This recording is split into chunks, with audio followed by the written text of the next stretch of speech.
สวัสดีพี่น้องแฟนเฟซแล้วก็ FC ต่างๆนะผู้หลายคนว่าจะเป็นทั้งเฟซไลฟ์หรือว่า TikTok Story เนาะหรือว่าช่อง YouTube พี่น้องมื้อนี้วันที่2026พี่น้องที่14เดือน4 2026ก็ข้าพเจ้าได้บวชแล้วพี่น้องเอ้ยเป็นพระเป็นทรงลูกเต่าเนาะสิได้ขอขมาลาโทษพี่น้องเอาโหสิกรรมมาดูกัน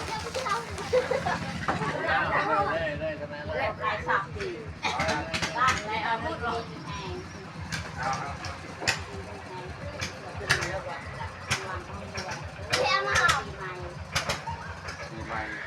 วันดีมีแห้งเกิดที่จะอีเป็นลมส้มซื่นดีมีสุขพระเจ้าเองชื่อกระตังชื่อกระราวเลยเปิดประตูเงินประตูคำเปิดปนหมูปนเจยตังชื่อกระราววันดีมีแห้งจะก่อนเจ้าก่อนประมงก่อนประมาณโมกูนักเจ้าที่ร่างทางนี้จะอายุมันคนยืนจอยกระตังชื่อกระราวและยังศพยังเบิร์นละอ่อนมูดเจาะศพเจาะเบิร์นเจาะคือยัวจะอีอยู่ดีไม่แห้งจะมาพรีมวยจ้าไม่รู้เจ้าเปิดประตูเงินประตูบ้านชื่อไม่รู้เจ้ากระตังชื่อคางชื่อขาน้องเจาะประเจาะเย่งละอ่อนเจาะลำบ่อยตอนลำเบอร์อ่อนยกมาเย่งปีงมาประจะเย่งนุสละประอุสลวยจะชนะละอ่อนคุดยกคุดปีงจะ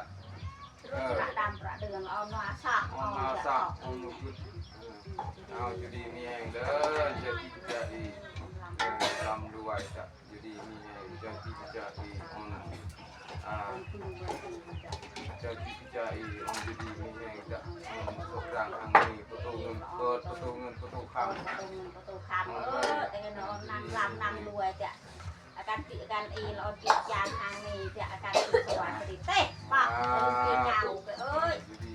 ป้าลืมปีใหม่ปีเก่าตอนรับปีใหม่เด้อยุมันควันยืนยิ่หมู่คูนัก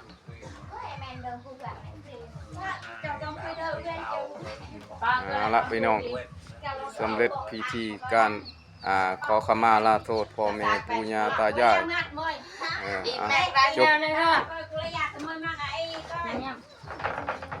จบคลิปบ๊ายบาย